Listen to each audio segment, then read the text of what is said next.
हाथी भांगीदेला घर 4 आहत। बलांगीर जिला मुरीबाहाल रे हाथी आतंक। हाथी आक्रमण में 4 जन आहत होगा सहित घर संपूर्ण चूरमार होइछि। मुरीबाहाल रेंज सरगुल गाँवर लिंगराज भूई घर को पशिथिले हाथीपल। आक्रमण में गोटे परिवार 4 जन आहत होइछन्ति। सेमानकु बलांगीर मेडिकल रे भर्ती करा जायछि।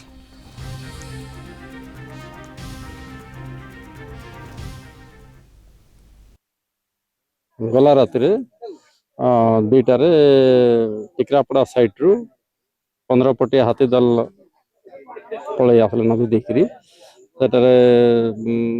आमर सोनारी आरएफ अच्छे। सोनारी आरएफ आसला बेले सरगुल गाँव गोटे घरटा भांगीदेले।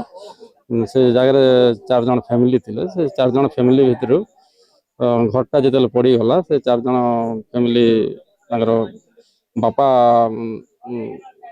वाइफ हजबैंड 2 जन आ 2टा छुआ से माना इंजर्ड हेले। मेडिकल को पाटनागढ़ अणाला। आम स्टाफ पाटनागढ़ भी आसले। पाटनागढ़ बाद बलांगीर को शिफ्ट कराला। आम स्टाफ भी बलांगीर आसले। से 2 जन स्वास्थ्य अवस्था ठीक अच्छे। माँ और झीर स्वास्थ्य ठीक अच्छे। आ बापर आ पुअर आघात होइछि।